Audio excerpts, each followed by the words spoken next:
नमस्कार दोस्तों, स्वागत है आज की इस वीडियो में। पोस एक्ट का सेकंड पार्ट के बारे में बात करेंगे। 27 साल पहले भारत ने कार्यस्थल पर यौन उत्पीड़न को रोकने के लिए अपने पहले दिशा निर्देश जारी किए थे। आप लोगों ने विशाखा गाइडलाइन का नाम सुना होगा। माने सुप्रीम कोर्ट ने विशाखा बनाम राजस्थान राज्य का एक ऐतिहासिक फैसला था, जिसमें कुछ गाइडलाइन बनाया था। खास तौर पर जो वर्क प्लेस पर सेक्सुअल हैरेसमेंट होता है महिलाओं के साथ में, बेटियों के साथ में, उनको प्रोटेक्ट करने के लिए एक गाइडलाइन बनाई गई थी। दोस्तों, दुख की बात है कि विशाखा गाइडलाइन जारी करने के बावजूद कानून बनाने में 16 साल लग गए। 9 दिसंबर 2023 और संबंधित नियमों को लागू होने के 10 साल पूरे हो गए। जैसा कि हम महिला दिवस मना रहे हैं और पोस एक्ट को बनाने के नियम को 1 दशक पूरा हो गया।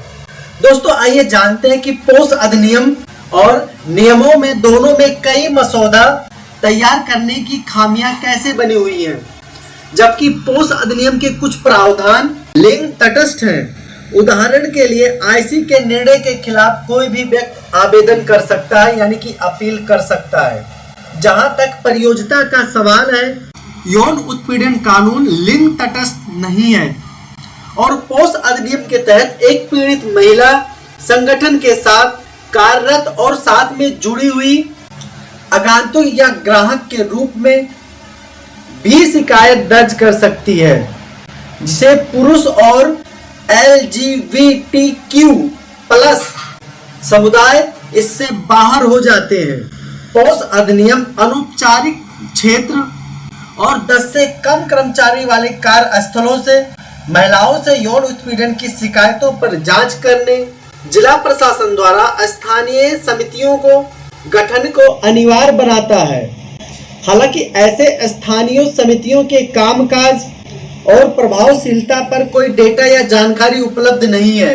दिलचस्प बात यह है कि पोस अधिनियम और भारतीय न्याय संहिता 2023 में यौन उत्पीड़न की परिभाषा समान रूप से एक जैसी है, हालांकि सीमा की अवधि अलग है।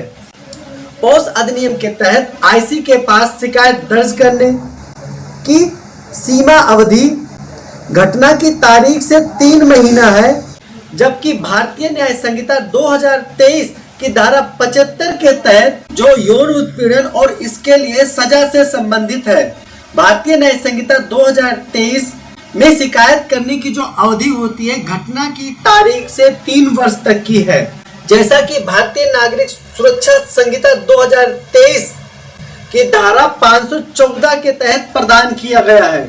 हाल में ही भारतीय संसद के ऊपरी सदन ने एक विधेयक प्रसारित किया है, जिसमें पोस अधिनियम के कुछ प्रावधानों में संशोधन करने का प्रस्ताव है। घटना या अंतिम घटना की तारीख से शिकायत दर्ज करने की समय सीमा 3 महीने से बढ़ाकर 1 वर्ष करना और यौन उत्पीड़न के मामले में शिकायत दर्ज करने में देरी माफ करने के लिए आईसी के लिए 3 महीने की ऊपरी सीमा को हटाना निस्संदेह यह एक सकारात्मक विकास है, क्योंकि पीड़ित को शिकायत दर्ज करने के लिए जो साहस होती है उसको जुटाने के लिए समय की आवश्यकता होती है। खास तौर पर यौन उत्पीड़न के मामलों में जहां प्रतिशोध का डर होता है, अपनी आजीविका खोने का डर होता है और नाम के साथ में कलंक जुड़ने का भी डर होता है। किसी के पेशेवर या व्यक्तिगत प्रतिष्ठा धूमिल करने का जोखिम होता है, लेकिन इसे अभी लागू करना बाकी है। साथ में ही सुलह करने या सुलह के माध्यम से किए गए समझौतों को लागू करने के लिए कोई वैधानिक समय सीमा प्रदान नहीं की गई है।